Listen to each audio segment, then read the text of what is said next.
So Google has started to roll out broad core algorithms in the middle of 2018. Back then we called it Google Medic because it seemed to mostly affect health sites. However, as time passed, we have seen these core updates essentially affect pretty much every niche, and a lot of authority site owners have been affected by these updates. And when Google decides to press the refresh button on these updates, some sites lose up to 90% traffic, and it's a bit of a slaughter for those sites that are affected. There is also some sites that go up from these updates, but overall there's massive volatility every time Google refreshes it.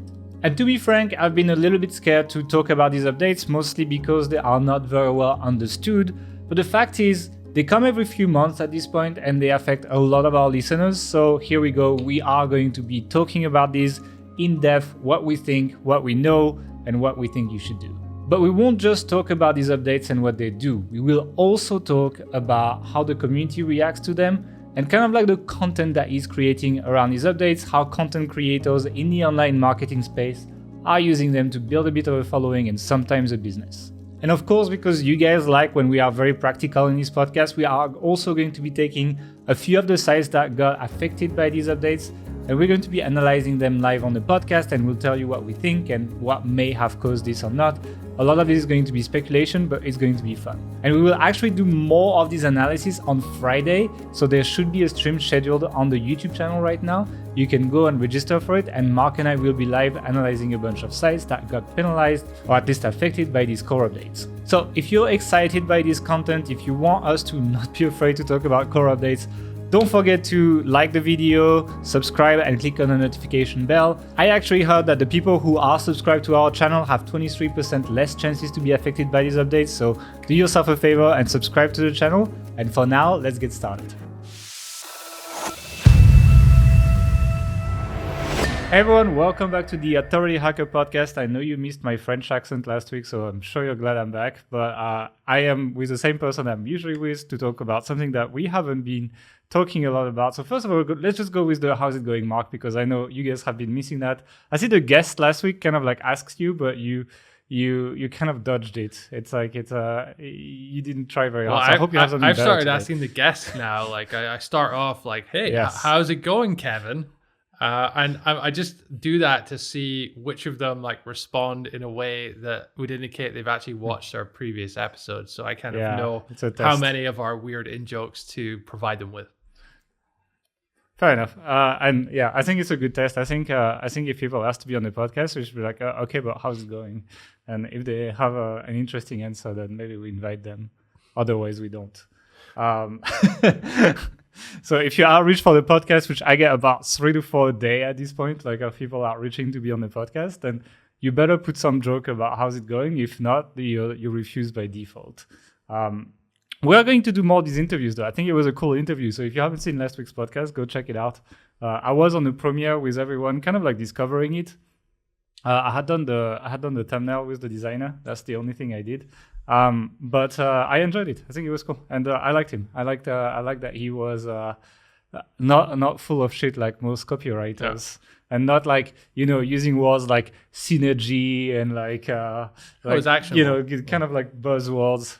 And I hate that. So it's like this was good. He definitely has written reviews, and I think the stuff on the intros, etc., was interesting. So if you do affiliate reviews on your site, I recommend you go check out this podcast. This is last week's podcast, so check the feed if you're on the audio, or check the previous video on YouTube, and you'll be able to find that here. We actually have another interview coming up next week with a digital PR link builder, which is one you will not want to miss. I think it's probably the interview where I've like learned the most. I was talking to the person afterwards for like a good 20 minutes, just asking more tips and advice and picking her brain and stuff is good. So check out the show next week for that as well. So make sure you're subscribed. Cool. I'm excited. We are going to be doing more interviews. I'm going to be doing some as well at some point. I need to just schedule some. I have some interesting ones that I've talked to people with. I've talked with like Travis, who does a lot of like site investing and everything and so on. So I'll probably do one with him maybe in February. So I'm looking forward to that. Anyway, let's jump into today's podcast because a lot of people have complained that we spent too long in the intro. So let's jump into it. And we are going to be talking about the infamous Google core updates that have been shaking the internet for like about 2 years now, maybe something like this. When was the first one was like a few months before the Chiang Mai SEO last year, so something like that, like soon 2 years, I would say. And so it's something. It's like essentially these updates happen out of thin air, and then it just seems to reshake a lot of the rankings, and then everyone jumps on Facebook and tries to decide what Google has changed, and then a shit show ensues, and like nobody still knows what's going on. So we haven't talked about them, even though we've talked about them, but we haven't really like given our analysis or things like that. And I kind of want to talk about why we did that today, and I want to kind of like, share what we think about them, but also share what we think about how the industry is reacting to them, I think. Do you want to give another description of what happened and what it is, etc.? Did you do this better than me usually? So yeah, I mean, this was really born out of a number of people in our Facebook communities, our members' Facebook communities, posting about seeing sites losing 500,000 visitors overnight, and huge drops in their traffic on at least when viewed through Ahrefs, and kind of freaking out like, hey, do I really want to get into this business? Do I want to is it worth living in a world where this can happen seemingly at random to anyone overnight? Of course it's not random, it's not just your luck whether this happens to you or not. There's things you can do which will make you more likely to succumb to it, and things which you can do which makes you much less likely. You can never avoid it. But would you say there's a degree of randomness to it? Not really, no. Okay, I believe there is a bit, actually. I believe some sites that are pretty decent also get hit. A lot of shit sites get hit as well. I agree. I think it's not random in the sense that Google's just trying to shake things up. Oh yeah, no. It's random in the sense that Google will make an algorithm change at the core, like of how it calculates who ranks first, second, third, etc. And then they have to make a kind of broad algorithm for that. They can't go into every single SERP and say, oh, well, actually, in this case, this algorithm wouldn't work. They'll try and do that as much as possible, and I'm sure they have very smart ways of testing it and ensuring that they're not doing the wrong thing and making shit sites go to the top, as did happen 7-8 years ago when some updates were coming out. You saw that. They've done it recently too, actually. They've rolled back some of these. That was the one case when I remember Tim from Ahrefs was complaining, rightfully so, that because they have really good content on their blog, and there was another site which outranked them for a really hot, like big SEO term. I forget what it was. We'll put the tweet. And this other site, this other post, absolutely did not deserve to be there. But that was the case, and we mentioned this in one of our update podcasts last year. That was the case where Google legitimately like made a big mistake and said, "Oh, actually, this is a problem," and they rolled it back, and they essentially canceled that. Now, whether that was because they didn't test it properly, or like these things happened which they didn't expect, then we'll never know. But suffice to say, at the end, now it's not random, because from that perspective, because they've said actually this was wrong. So it wasn't like Ahrefs were getting hit randomly. Yeah, I agree. Let's just talk about kind of like the evolution, because before, when an update would roll out, it would be much more defined what Google changed, right? And they would often even communicate about it, right? So for example, when they rolled Panda, they were like, well, we're aiming at low quality content. And then they put a bunch of questions. A big thing there as well. Yeah, but even low quality, right? I remember they released some questions when they released it. They were like, okay, like, would you trust this site to put your credit card information on it? Would you trust medical advice from this site, et cetera, et cetera? So they had like 5-6 questions like that. And it's like, if you can't say yes to these questions, then this is probably the kind of sites we're targeting. That's how they would communicate around that. Whereas, and same with Penguin, they would be like, I don't think Penguin, they ever said they were going after links or something, but it became pretty obvious pretty quickly that this was more like a bit. What was the guy's name? Matt Cutts like tweeted about it and said, okay, we found link van or build my rank. This is. But this wasn't Penguin. This was kind of like a targeted manual thing against people who use these networks. But Penguin, I don't think they ever said it, but it was pretty obvious it was, and kind of like interestingly, they kind of like went with that vibe when SEOs would talk about it, and you would talk to them about that, and it kind of like confirmed that way without ever saying it out loud.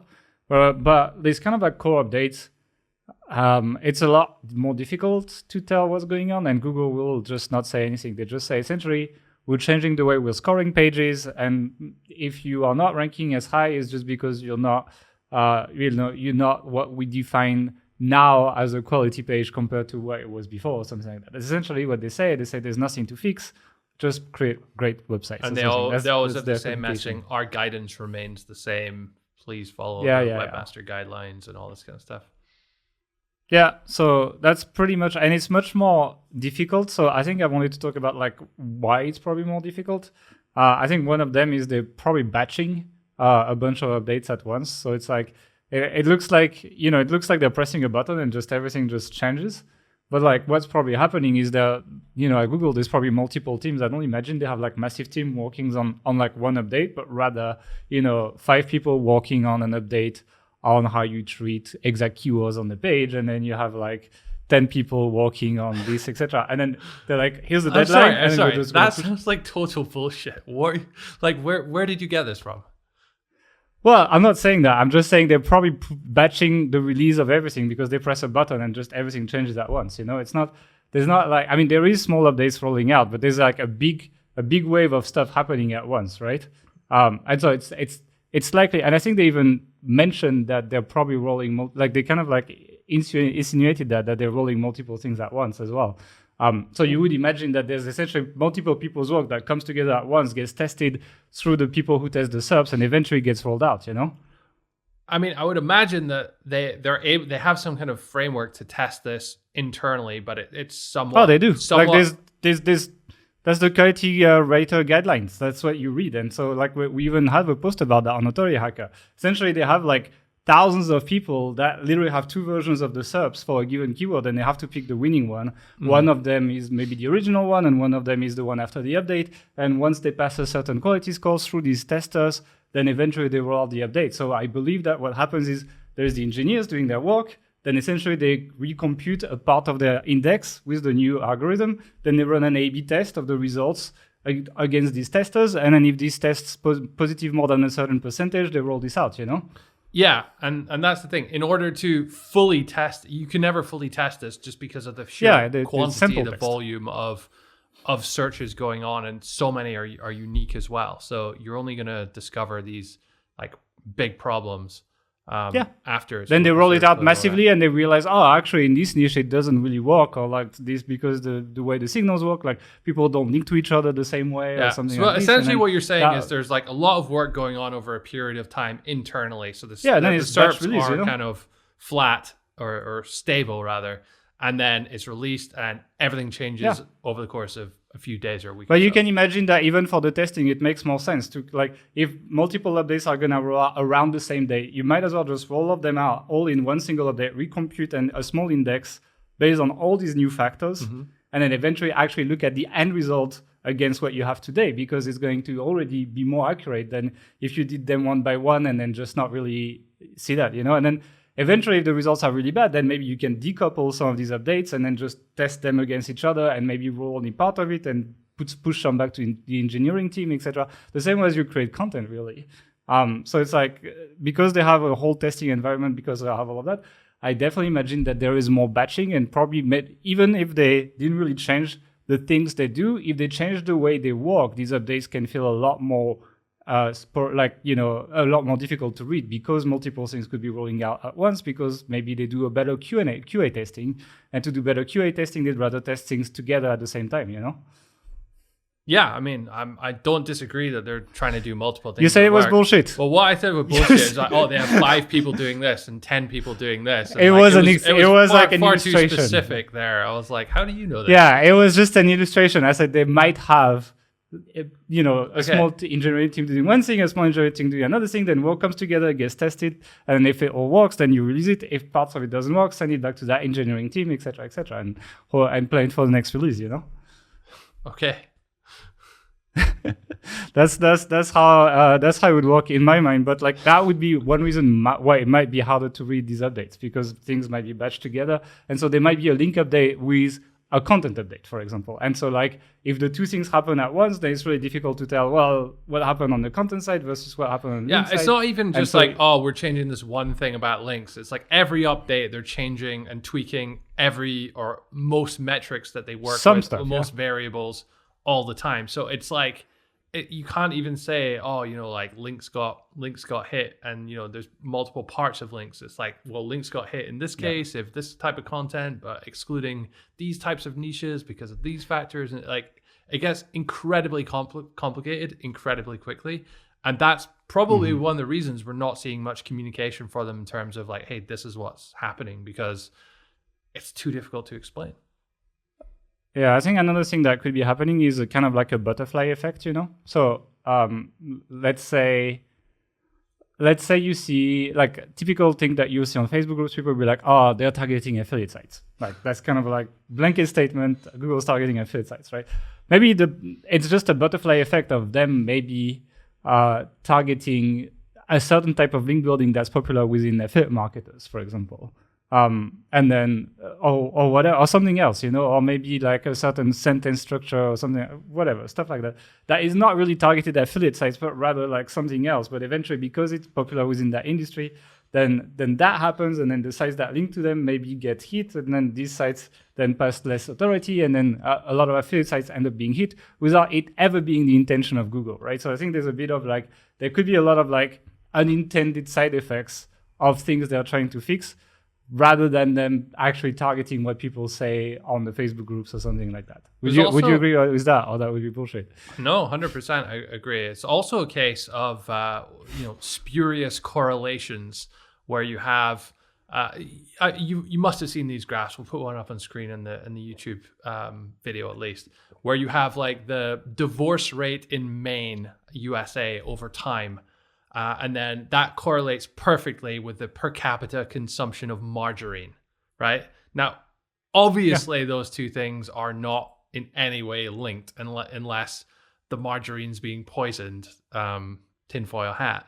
But the fact that those correlate doesn't mean that they're related. In the same way that if we say, okay, there's quite a few affiliate sites saying in these groups that they got hit, it doesn't mean that, actually Google's going after affiliate sites now because they're affiliate sites. It could be that affiliate sites tend to have like thinner content or not be as good in certain areas or not have certain aspects that they're looking from their content. Or they have cheaper writers that make more grammar mistakes, and they're more difficult, they're more strict on the grammar or things like this. And when you really dig into that, think, okay, so Google's going after affiliate sites, is it? It's going after affiliate sites. So if we have a look at all the keywords that these affiliate sites that lost used to rank for and used to get traffic for, are we not going to see affiliate sites there? Have they replaced them with product sites? When we Google best hiking shoes, is it not going to be third-party people reviewing them? Is it just going to be a list of hiking shoe vendors? No, it's not. Yeah, I agree. I think there's a lot around this. There's also a lot of confirmation bias, right? So you're looking for, again, affiliate sites being penalized. So you find affiliate sites being penalized, but you kind of like miss, the pure content sites being penalized, or the directories being penalized, or like things like that. Or not even penalized, by the way, just affected by the update. I don't think we should say penalized. This is not penalties. So I think there's a lot of confirmation bias, and usually my best analogy that's going to obviously be on my analogy book that you're eagerly waiting for one day. For that is, when you talk to like entrepreneurs and they're like, oh yeah, like look, Steve Jobs, he woke up at 5 a.m. Elon Musk, he wakes up super early and he sleeps in a Tesla factory, etc. So waking up, at 5 a.m. or very early is definitely an attribute to being a successful entrepreneur, right? My response usually to that is like, who else wakes up at 5 a.m.? Factory workers. They usually wake up really early and start really early, etc., and have like early shifts, etc. And you tend to have a lot more factory workers waking up around this time, especially because they live far away from work, because they can't afford like the housing that's next to work or something like this, etc. Then there is successful CEOs, right? So it's like if you put back everything into the general population, a lot of these like success factors tend to actually not be success factors just because these CEOs woke up super early or something like that. And it's very average, and a lot of people wake up early regardless of their level of success, right? And so it is a little bit like that in that sense, like with the, all affiliate sites get affected or like guest postings getting penalized or something like that. We're kind of like zooming in into an industry we spend a lot of time in. And then we are trying to, we are finding obviously sites being affected by these updates, etc. And because we don't spend a lot of time looking at these other populations of sites and how other people who have info products, who have e-commerce, who have all of that, etc., then we are justifying our analysis and saying, well, obviously affiliate sites are being affected, therefore this update is affecting affiliate sites, So another thing I want to talk about as well is not just like what may be causing these updates, but rather how the community is reacting to them, how the news are reacting to them, etc. We as SEOs can't really have a proper view of what's happening when we work only on 3, 4, 5 sites. It's really hard to tell. Many people will not even notice these updates if they're working on these few sites. So what we do is we create content on blogs, on the news, etc. We have communities on Reddit, on Facebook, etc. And it gives us kind of like a perspective on these updates that hopefully helps us understand them better by sharing experiences, right? But the problem is it's a little bit biased how it's done. So I wanted to talk about this as well with you, Mark. And actually, you wanted to make the first point, so go ahead. So there's a kind of movement within the SEO blogger, SEO news side of the community to create content which explains exactly what's happened, because people are looking for this. People who have been hit, or even people who haven't been hit and are scared of being hit. They're like, what happened here? This is really uncertain. I need to know what happened, or I've been hit. How do I fix it? Tell me what to do so I can go and do that. And usually the answer is not so simple. It's a little bit more complicated. It takes a lot of time to research and to go through. And we'll go through some examples of that in the show today. But you just have to be careful of SEO bloggers, ourselves included. I mean, we're making a podcast episode about this. It's in reaction to demand. Like, people are really asking, oh, what do I do? What's going on here? But there are also a lot of people out there who have penalty removal companies or SEO tools focusing on certain things, or link building services or parts of services. And they have a monetary incentive to explain a penalty, or not penalty, explain the core algorithm update in a way which favors doing stuff related to what they're doing. So you might use their services or their tool. Even if they don't have services, the SEO news sites, they thrive on clicks, on ad revenue, and they want to get people in there. And if they have content around this, then everyone's going to click. It's going to be popular. I know this podcast episode is going to be popular as a topic. So in a way, we are the problem there, even though it's not quite. There's no real misintentions there, at least. What you said before, so the SEO community, or individuals in the SEO community, they rarely have enough data to make accurate assessments of this. You need to look at hundreds of thousands of sites and many, many, many points of data. Even when you're able to do that, it's very easy to quantify things like DR, number of words on a page, age of site. You can even start quantifying, to an extent, quality of links and things like that. But it's much harder to quantify some of the softer things, like how good is the content? What's the quality level of the content? There's no tool that can really measure that. We can measure things like readability, but we can't measure, is this a good review or is this not? At least not yet. So those factors, those softer factors, tend to be overlooked in the industry's reaction to it. And that's why you see a lot of focus on, Google is just going after affiliate sites. It's too much affiliate reviews versus info content, poor quality links, things like that. But very rarely do you have people saying, okay, well, actually, let's take a look at this site. It went down. Who's above it now? What are they doing that they're not? And then let's dig into the actual content here. Is it serving the user? We've seen so much recently from Google around search intent, where an article which can be good but is not exactly matching what people want to see is just not going to get anywhere. So as time goes on and those factors often change, you'll see sites fall off because they're not lacking they don't have the correct intent in their content that they used to have. And when you do find people talking about this stuff in a reaction to a core algorithm update, it's often rarely actionable.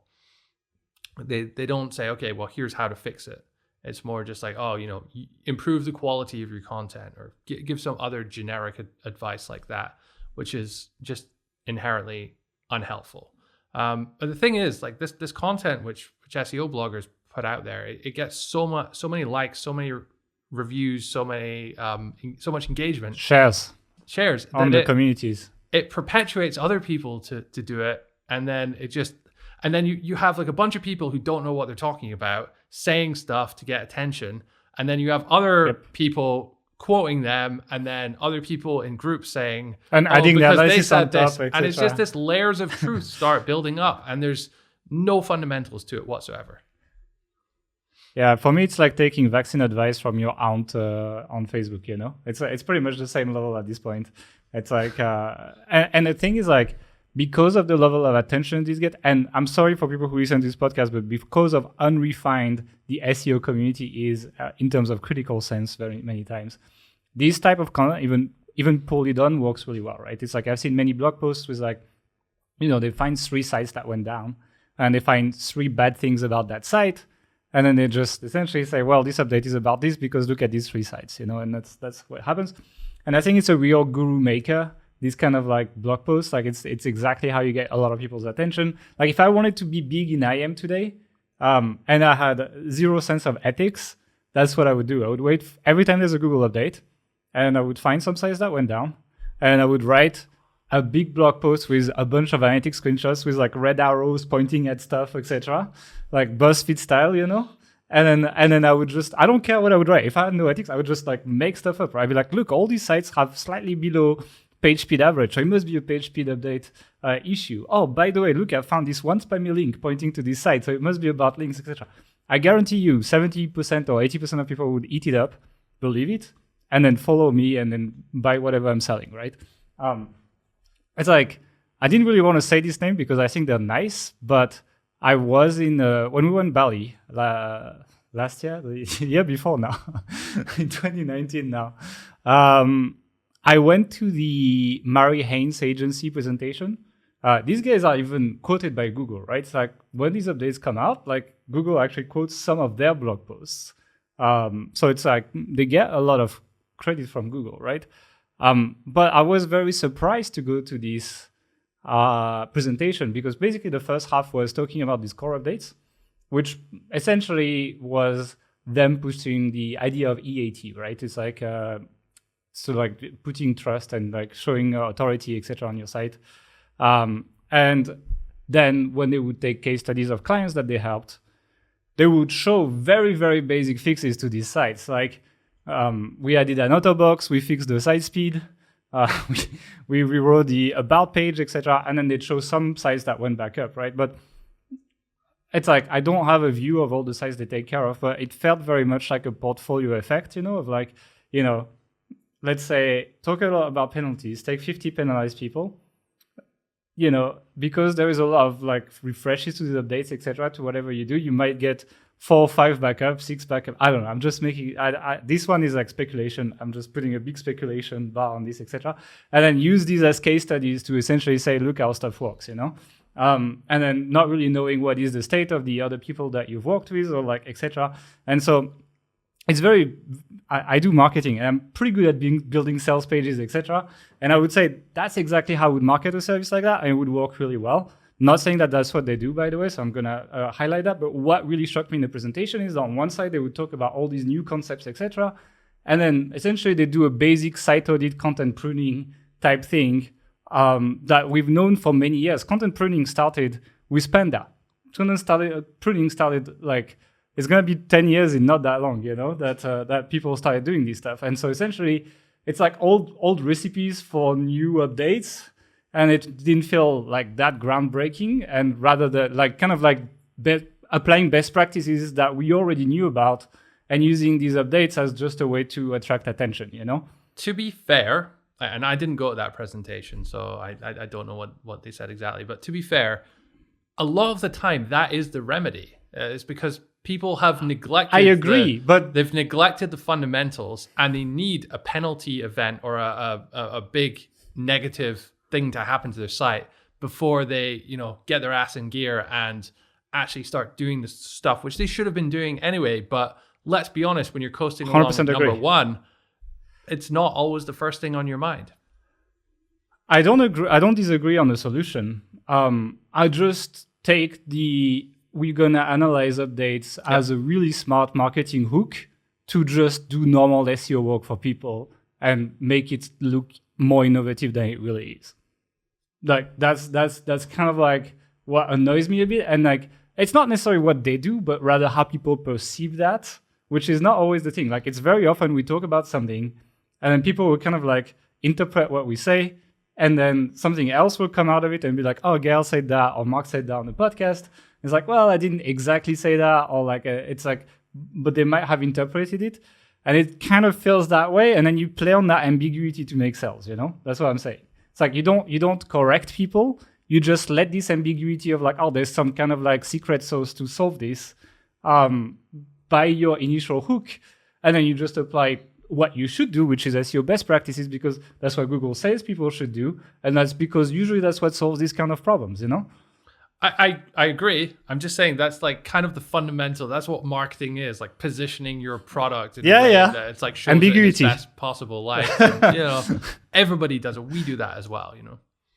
But you know what? In this podcast, I wanted to just shine the light on that, and I hope that people with enough critical sense will understand that, and we will maybe look at this kind of content with a bit more critical sense, because that is what is going to help you kind of navigate this sea of interpretations from people on the internet. And I think that's more important than what we think about the updates. I think that's, if you have to take something away from this podcast, take this away, and also don't believe everything you read on Facebook.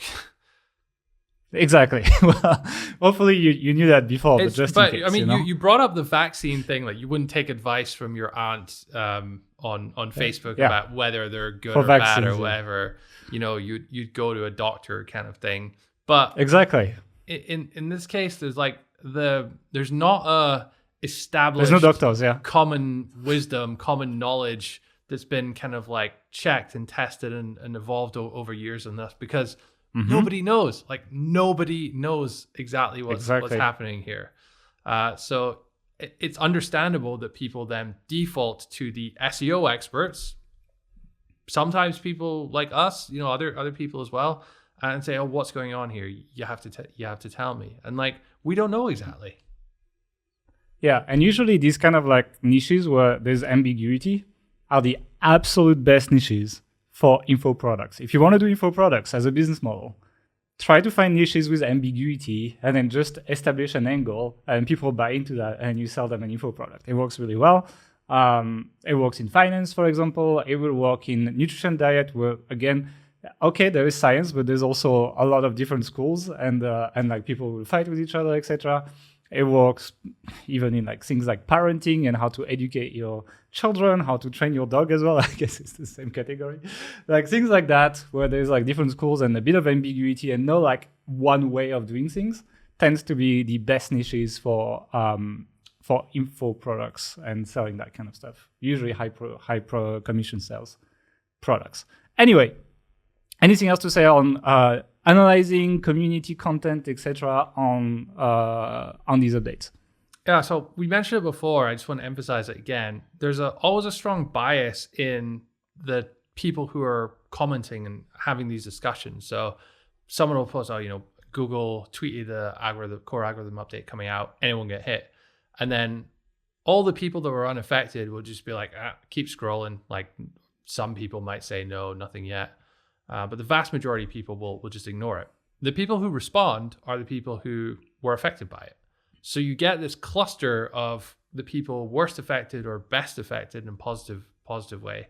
And then that's everyone who's talking about it. So it can seem like as a percentage of people who are responding to that Facebook group post, 90+% of them were affected in some way. So you can think, oh, actually everybody's been affected by this. This was a really big deal. When in fact that represents 0.01% of website owners kind of out there. So you have to be aware of that fact as well, I think. And there's other I mean, you can find so many sites that didn't get affected, right? And I tend to do that as well. Like people like, oh, affiliate sites got affected. I'm like, okay, let's find 10 affiliate sites that didn't get affected. Or affiliates, guest post links are being affected. Okay, let's find 10 sites that the guest post link building don't get affected, etc. And usually that's how science works, right? It's like you make a hypothesis, then you try to disprove it. And if you can't disprove it, then it's accepted as a theory, which essentially is looking to be disproved in the future, but there's no active research for it. That's not how the SEO world works. And I think if scientists look at the way we do research, they would be amazed the quality of the research. There's no peer review as well, right? It's like, I think that's an important point. In science, there is peer review, which means, let's say someone says we have a remedy against a disease. Then what happens is like another group of scientists, or usually multiple other groups of scientists, then take that remedy and test it themselves and say, yes, we confirm that worked, or no, that didn't work, right? And it's like when this is peer reviewed and published, usually in in Nature or the Lancet or things like that, essentially that's when it becomes accepted by the scientific community, and then people essentially start to replicate the findings of this, like the treatment, etc. In SEO, that doesn't really happen. People just publish something, and then people kind of like scroll through it quickly, but nobody really spends the time to recreate the experiment or recheck the data that has been shared, etc.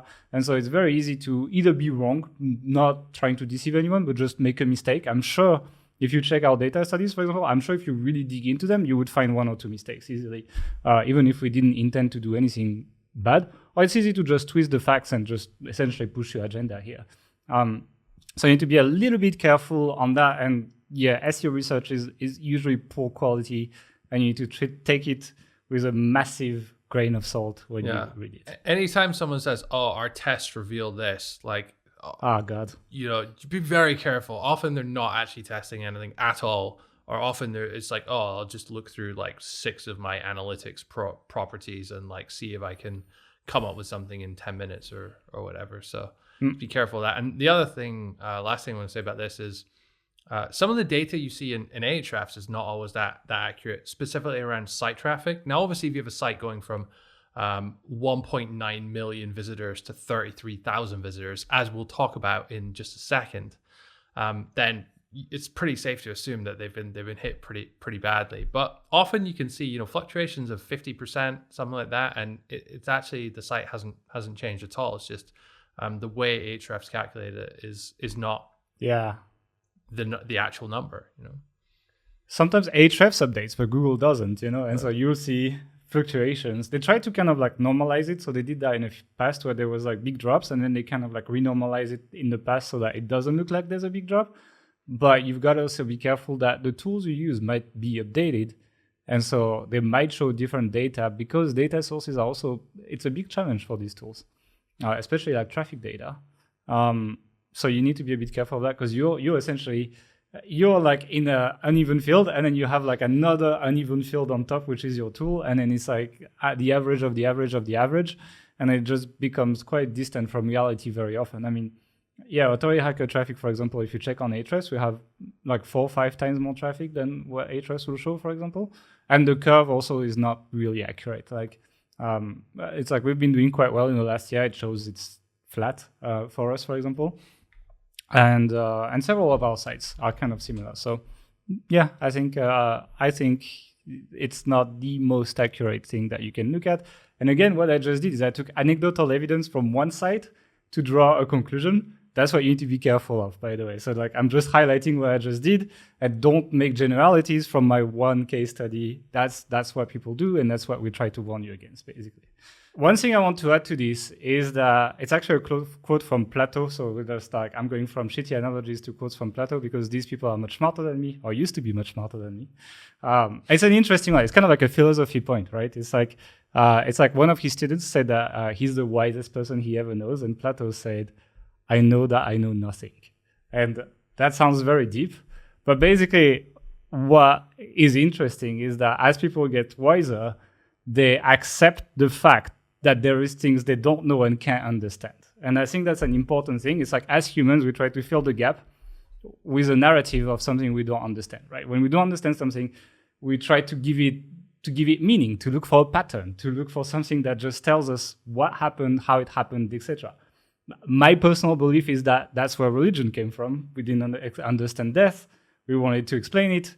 And so we, came up with a narrative that would explain that. That's a personal belief. Everyone can believe what they want. And it feels the same, but like, you know what I mean? It feels the same with the Google update. There we go. That's why I say it's my personal belief, etc. I put a lot of disclaimers around this. But it's kind of the same with Google updates. What's happening is something is happening. We see movement, but we can't explain it. We don't know what's happening. And so we are looking for a rational explanation as fast as possible so that we can fill that gap in our mind and we can understand what's happening. And that's when the targeting affiliate sites, it's guest posting links, etc. type of reasons kind of come up. It's kind of like our mechanism in our brain to fill the gap and build a narrative around what's happening. And so if you go back to that quote from Plato, which is, I know that I know nothing, and I think a lot of big SEOs that I've talked to will kind of like take that approach as well, which is we don't really know what these updates are. And not many people know exactly what these updates are. And they might all be different things as well. And we can tell if it's just the same one that's being kind of like updated or if it's just new things that they are introducing with these core updates.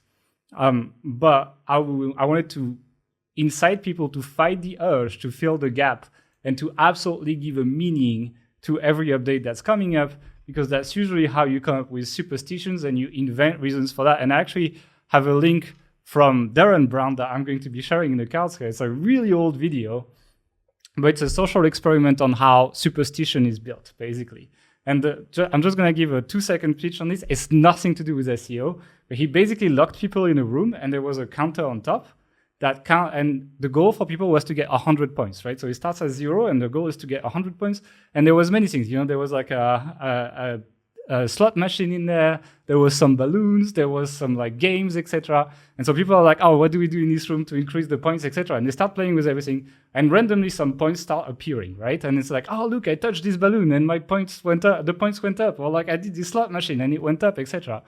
And actually, what's happening is in the room next door, they put a fish tank with a goldfish and a line in the middle of the tank. And every time the goldfish crosses the line, they increase the points by 1 point, right? So it's completely unrelated to what the candidates are doing, completely nothing to do with that.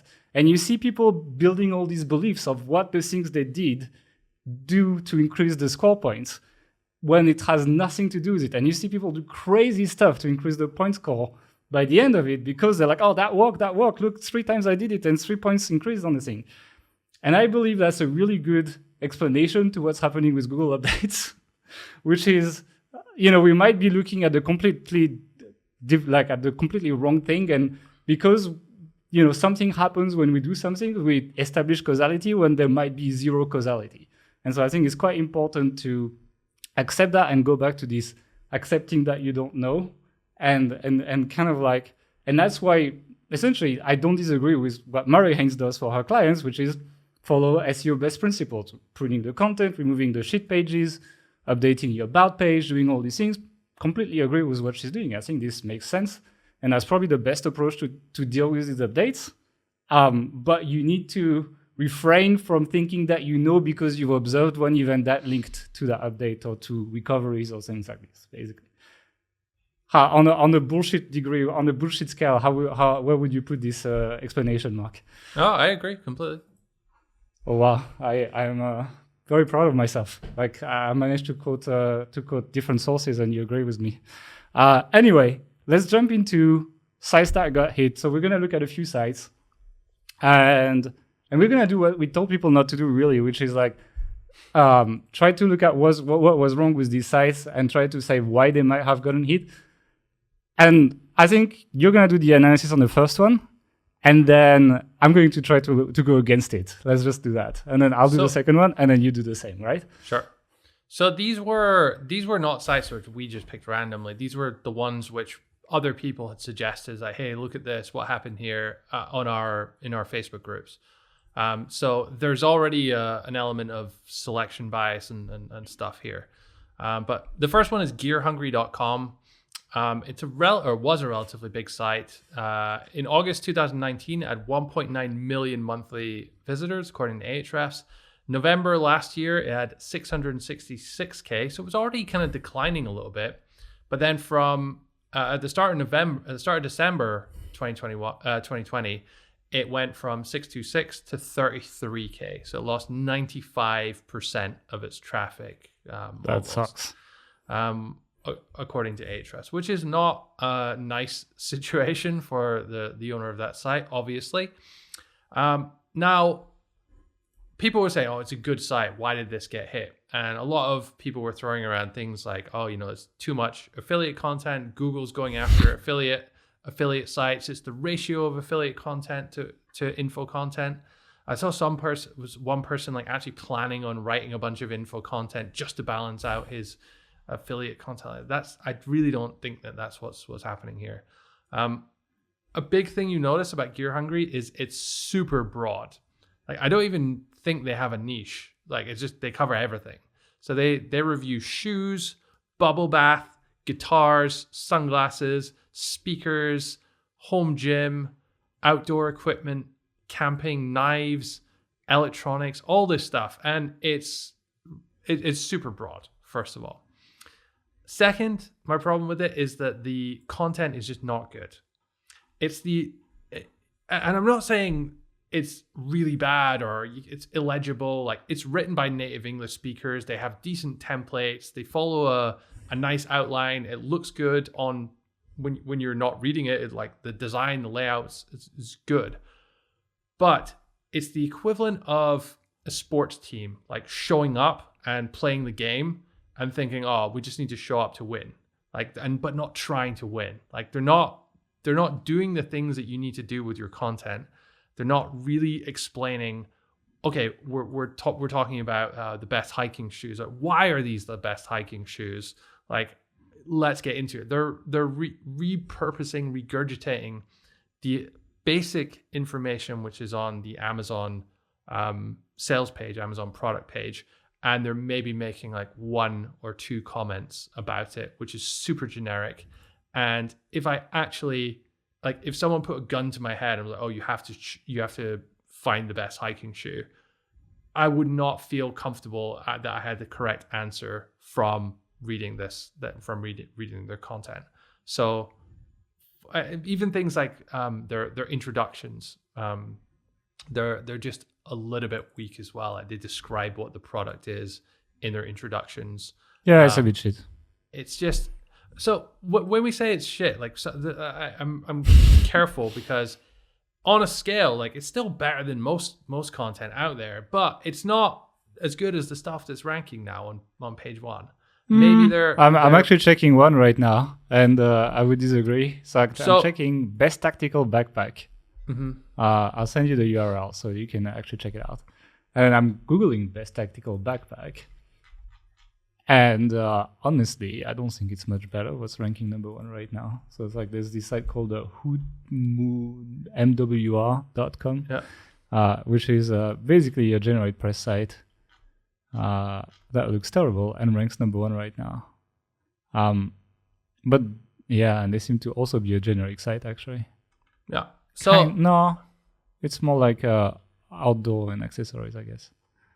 So again, their content is, I wouldn't describe it as like world beating or anything, but it's not like with Google, your content has to be above a certain threshold. Like, there's only 10 spots. So if everyone else is shit, you just need to be slightly less shit. And of course, then there's an element of how much is your overall DR, your overall site authority, taking you forward. And it's quite hard to analyze because Gear Hungry was quite high DR site itself. Some of the other examples we talk about, there's a low DR site, and there's new low DR sites ranking on page 1, and you can clearly see a big difference there. Yeah, I mean, the thing is, like, they are a very generic site, right? They do everything. And for a site that does everything, literally, basically doesn't have a niche other than reviewing stuff. The niche is reviews, you know? DR 70 is not a high DR. Because, you know, when you are in that category of like very broad sites that will write reviews about anything, then you are competing against New York Times that has Wirecutter now. You are competing against Forbes. You are competing. And so I don't say that the content from the New York Times, the content from Wirecutter is better.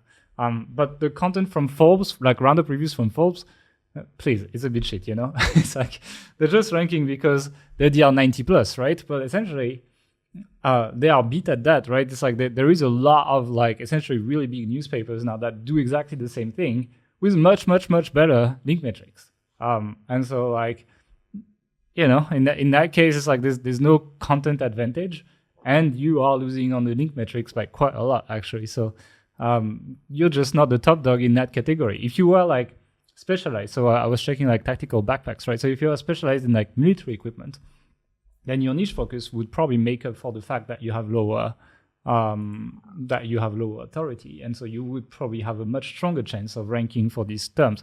So that's kind of what I'm observing is that it's like Google is kind of mixing in a lot of these roundup review keywords, niche specialized sites with very, very broad sites like Forbes, for example. We have that sports site, and when I Google a lot of the keywords, essentially like, you'll see Forbes or you'll see like, sites that should not be here. Let's be honest for a second. They're just like writing this for the SEO mixed with sites that are specialized in the sport that we're writing about. And so maybe you're competing for only 2 or 3 spots in the SERP when you're like a generalist site writing a review about this term. And if you are, then you're competing against actually usually bigger players like the DR 90 plus of this world that are doing this. So I would say, and that's why I would tend to see these kind of like big sites drop because all the pages drop because essentially they're like, Google might be recategorizing like its SERP in like, okay, here's the spots for generalist site, here's the spots for specialist sites, etc. And you're competing against it. By the way, again, this is speculation. Like, we need some kind of like speculation line here. This doesn't mean it's true. This means it's just what I'm looking at and what I'm observing as an individual that cannot possibly gather enough data through this podcast to give you the absolute truth. So be a little bit careful. Don't quote what I said as the absolute truth, but rather as like something that I'm observing, right? What I'm observing as well is that these sites, they drop off a cliff when they drop their traffic, right? It's like the whole site gets hit. So it's not like, I don't think you can blame it on like a single page or something like that, but rather like a majority of the content on the site has some kind of issue. When you drop from like, Gear Hungry went on 28th of November 2020, they had 626,091 traffic on Ahrefs. And on the 8th of January 2021, they had like 46,000 or something. So it's a site-wide drop. So it's like, I'm wondering if this doesn't just flag a site, like, the first versions of Panda and Penguin, they were just like, you'd have like half of your site would be shit, and then just like the whole site, they're like, okay, we dropped the whole site. And these definitely seem to be site-wide things, and that's why you need site-wide fixes as well. And usually fixing that one page or something doesn't do it. It is an interesting one, Gear Hungry, but it's typical content farm. I agree. Like, they just describe they tell stuff that people who Google these keywords already know, right? So like, you Google best tactical backpack. It's like the first Q&A thing is, what is a tactical backpack? It's like, thank you. It's like, if I'm Googling this, I obviously know what it is. I'm already looking to buy one and to get one. Who makes the best one? How to use a tactical bag? I mean, seriously, like, if again, you're not looking for this in a biogap, but rather, you would maybe talk about the materials used, right? It's like, maybe this type of material is better if you're going to be going into a wet environment, but this one is going to be better if you're going into a cold environment and things like that. These would be interesting questions to ask. It's the same as like, this Alpha Investor site that they made for us. I made a video on like how to update the content, etc. And we really got on page 1 actually. Like, we got like top 5, I think, for best flushing toilet or something. So decent keyword, yeah. From number 40 or something, revamping the content, doing 0 link building. And one of the things we fixed is these stupid questions on the page, actually. One of the questions that was on the page was, how to flush a toilet. And I was like, do we really need to go this slow on this piece of content? And so we went more for like, okay, what are the types of flush, like how does it work, and like which ones are the best pressure, like things like that, how to pick the best type of flush for your water pressure, things like this, like things that are like semi-interesting to the user. All of these things are what we mean as well. They come under the banner of search intent. Like, think of the person who's Googling this keyword. What do they know already? What do they want to find out from you? They don't, if they're Googling about a backpack, they don't need to find out like how to put on a backpack or what a backpack is. They already know that. They want to know the specifics about like what makes this backpack better than the other, or what kind of one is good for what situation. And that's where you should focus your content. You can ignore the useless stuff. Yeah, you need to go past all these stupid questions. It's not because you see them because what happens is people see these questions in Google suggestions, so they just put like tactical backpack, and then it either like they use a tool or something, or like it's in Ahrefs as well, and it gives you these questions, these stupid questions like what is a tactical backpack, etc. And so they put it in there to help the search intent. I think this is kind of shit. Like, I think this is where you need to apply a degree of critical sense in what you pick in your articles, and think about who is going to be Googling this. It's like someone who Googles what is a tactical backpack? Who is a tactical backpack? I don't think many people Google that. What is a tactical backpack? It's not the same people who Google best tactical backpack. It's before that. Like, you first, the search journey is you Google what is a tactical backpack, you read about it, and you're like, yep, that's what I need. And then you like, okay, I want to buy a tactical backpack because from what I've read, I need this. And you Google best tactical backpack, but it's kind of like one step down in the funnel of buying, and so it probably should be two different pages. So you need to apply that level of critical sense. There's no tool that does it for you, which is why people mess it up. And fixing that on that page for that case study of like a sample size of one. So again, take everything with a grain of salt, but you can go check that video on reviving old content. And actually, if you put that page, I didn't check recently, but it was on page one, like after we closed the case study. So that was pretty good. Okay, I'm going to take the next site, which is going to be PetLifeToday.com. So that is a site that pretty much does everything pets, but very, very heavy focus on cats and dogs in their content. So it's quite focused. And they also dropped a lot of traffic. So they went from 570,000 traffic to 10,000 traffic, according to Ahrefs. So again, take this with a grain of salt. But that hurts, That was a big drop. And so it's funny because I opened the website first when it was in the list, and I was like, oh, this is not an affiliate site. There is a lot of like, you open the homepage today and there's a lot of like info content with like, what to do if your cat loses its hair and stuff like that. And I was like, okay, that's great. It's not an affiliate site, and it dropped is going to like make our point, right? Except what I did as well is I took the URL and I put it in archive.org, and I looked at what it looked like before they lost their traffic, right? And then back then, the homepage was full of affiliate reviews only everywhere. It's like, like best water dispenser for dog and things like that, basically. It was everywhere. And it was everywhere on the sidebar of every article as well, right? So they were trying to use the sidebar to essentially juice all their review articles.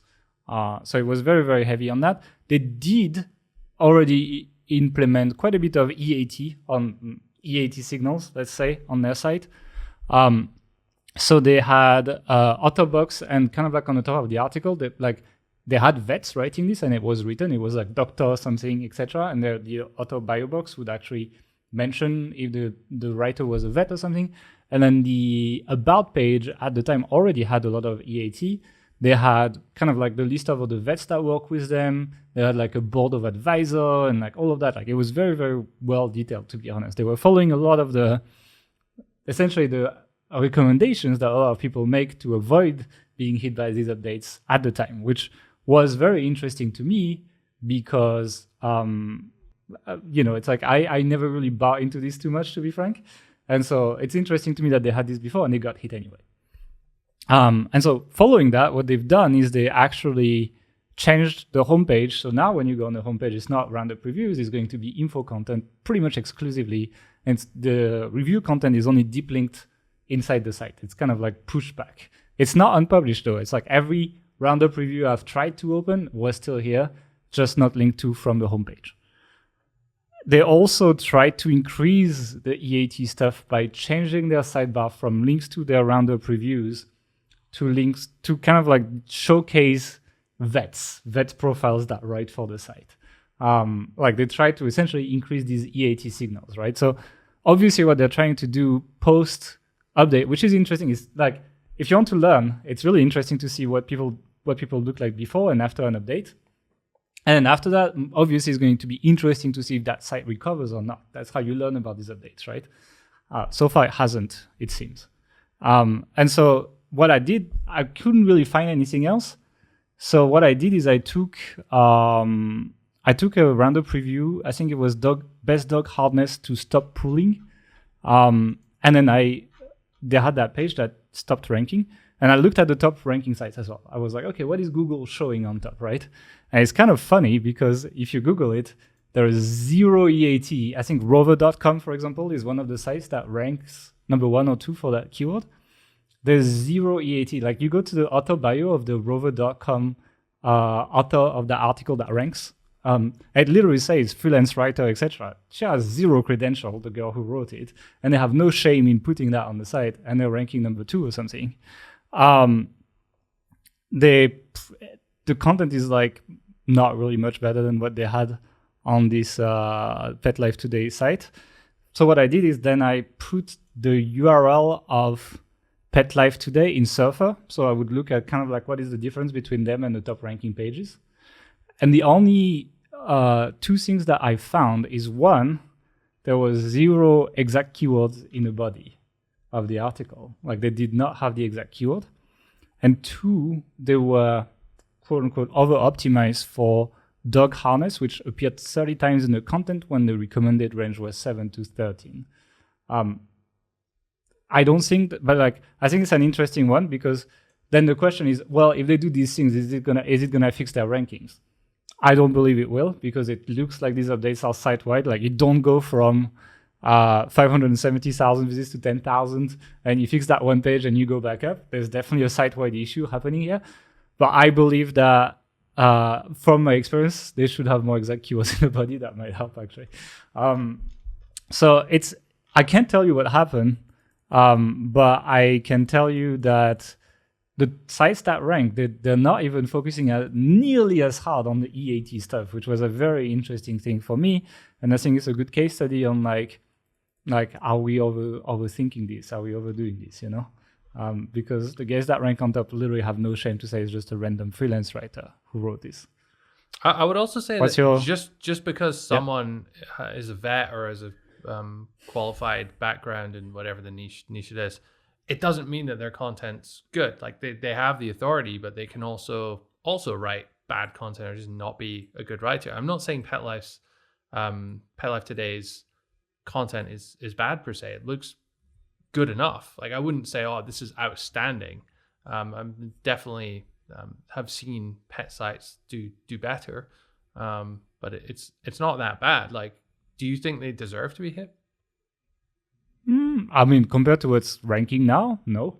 I don't think so. I mean, I don't think it's the absolute best. Like, you know, I buy a lot of dog products. I have a dog, etc. Would I find their content useful? Meh. Is it worse than everything I find already? No.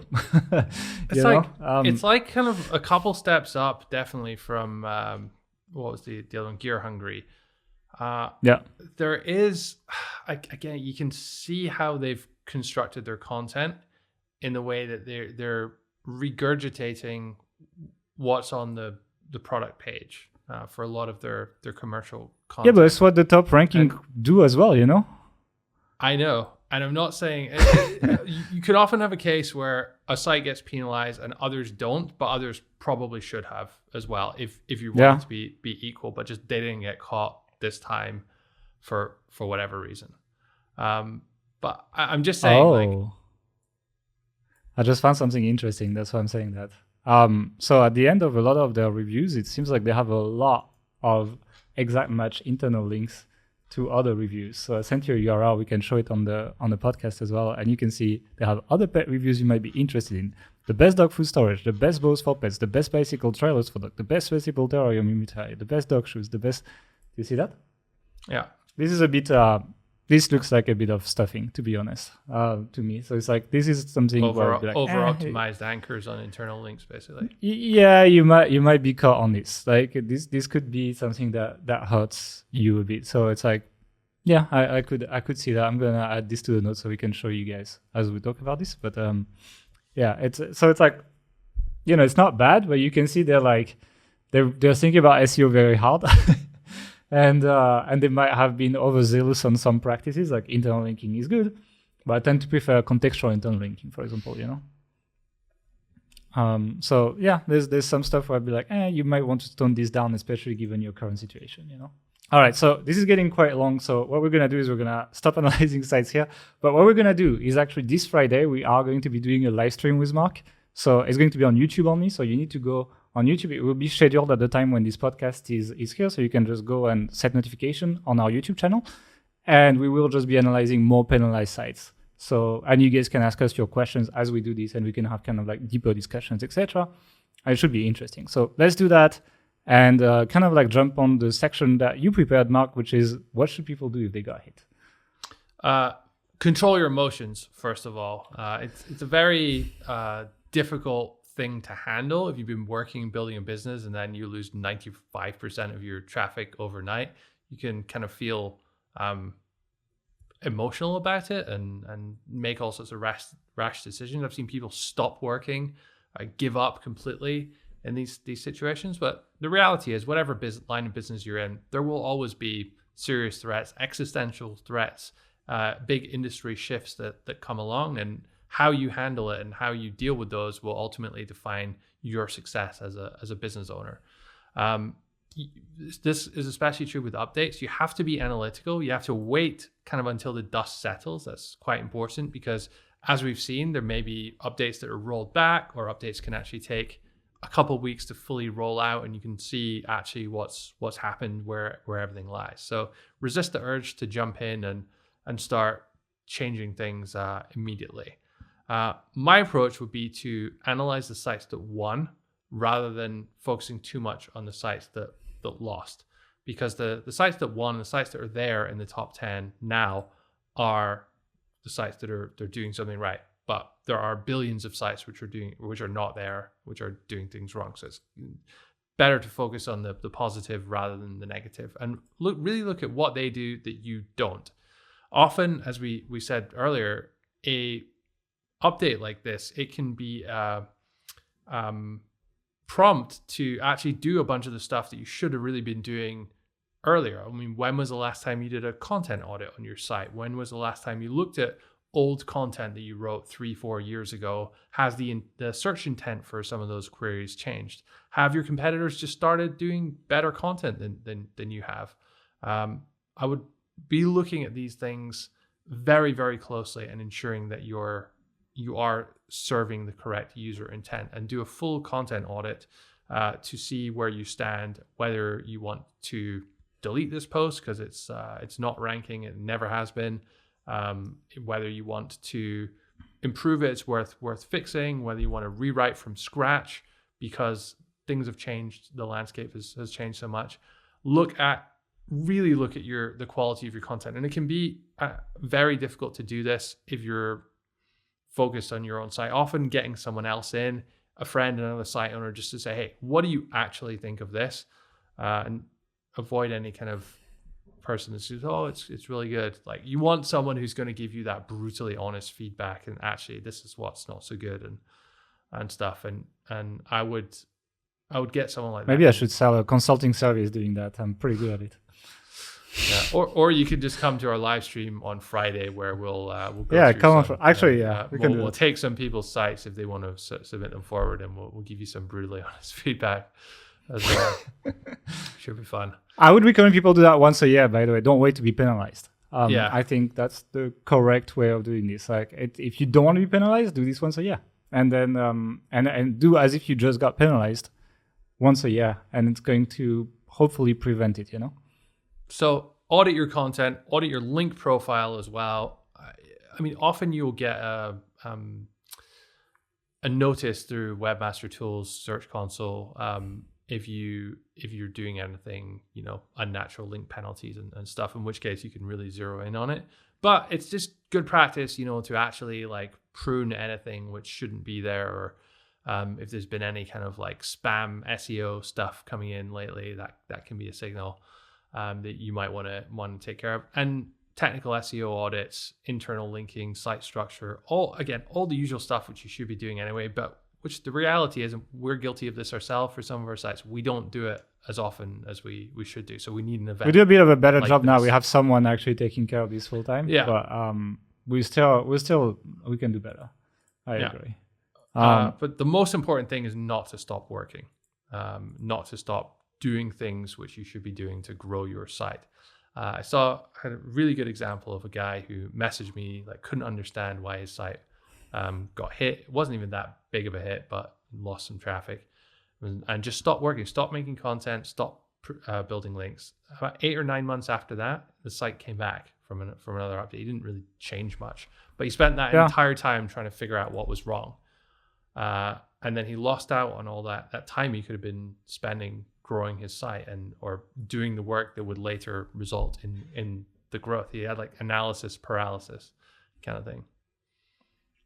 Yeah, I mean, it's like the thing is, like, you say that, but we stopped working on health ambition. So it's like people will probably call us out on that. So let me just call us out on that. But just to be, I mean, what would you say to that? To address that, we stopped working on it 3 months before the Medic update when it got hit. Yeah. So it wasn't because of that update. We made a decision, hey, this is not worth working on this site. It's not on the level of what we can do anymore, And it's we stopped. The net present value of working on that was not as high as all of our other projects. Yeah, I agree. I wanted to say that because otherwise it's too easy of a call out, and people will call us out. So I'm doing it for them. I'm sure I'm going to get a lot of thank you in the comments as usual. All right. Any final words of wisdom on this for the people, even though you just gave them a bunch? No, it's just, again, what we said at the start. Don't listen to people on Facebook groups who have the answer, because they don't. I mean, this is, we've been talking for over an hour here, and we didn't have enough time to go through it. So we'll do an extra live stream on Friday. Because there's just so much nuance and so much detail to it that you kind of just need to understand the framework of how these things work, rather than looking for the answer, like, oh, this is why your site's got penalized. So just fix this one thing, just change this setting, just fix this one thing, and it'll be back to normal. Business will continue as it was before. It doesn't work like that. Yeah, you're looking for the silver bullet. I also wanted to highlight that it's like, it may seem kind of unfair, and like if it may seem like, oh, SEO is shit because it works that way. Google can make an update and kill all your traffic. These things happen for pretty much every online business model, right? On Facebook, I mean, I know it for a fact. You can get banned for no reason, and you can never be allowed to advertise again. On YouTube, that happens as well. YouTubers get demonetized all the time for whatever reason. Stop making money completely. On FBA, it happens as well. Like Amazon has been banning people because they had too many negative reviews, or they got negative review bombed or something. Or Amazon's like building similar products that for cheaper based on what they see someone else selling, and they just come away and take away all your business. Exactly. And then on the app stores is the same as well. If Apple doesn't like the way you handle people's data or something like this, they will ban you. They will not make you rank. They are going to take also 30% of all the money you make, because Apple, that's how they make a lot of their money, And so the Play Store, it works the same as well, and so on. If you do Chrome extension, it works the same. There's a lot of reasons, and also payment providers, right? If you have a checkout on your site, usually you use something like Stripe or PayPal, etc. And even though you own the product, they have leverage on you, and they can make your life hell, even though there is often alternatives. We're all dependent on the big platforms that make the internet, and it's kind of like the same thing as like the way people say, oh, all affiliate sites get affected by these updates. People will tend to say, oh, SEO is really, really difficult compared to the rest because look, Google can take away all your traffic. If you kind of zoom out and look at the curvature of the earth, you will see that essentially it happens in every business model, and that all the major platforms tend to have these kind of rules that can destroy your business and make it very difficult. So it's not just an SEO thing. And if you're hoping to bounce somewhere else where this kind of stuff will not happen, it's unlikely it will be the case. You will just find yourself in the same situation somewhere else on another platform in the future. So the only solution is to figure it out and plow through. So I'm going to be closing this podcast on this. You can join the live stream we're doing on Friday. So go on the YouTube channel. It should be scheduled already. So you can go ahead and just register, and then YouTube will tell you when we go live. And if you are a subscriber, you will also be notified. So make sure you subscribe, like the podcast if you want us to talk more about updates and newsworthy topic, and click on the notification bell so you don't miss any video. And if you have any question, drop it in the comments as well.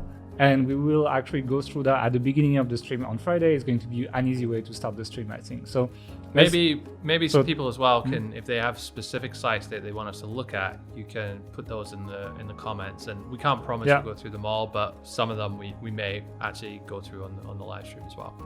Yeah, we're going to start with the comment section of this podcast, so it's going to be easy, and you guys have a week to essentially drop them. So see you on Friday if you are coming on the stream. Otherwise, see you next week, and have a good week. Bye.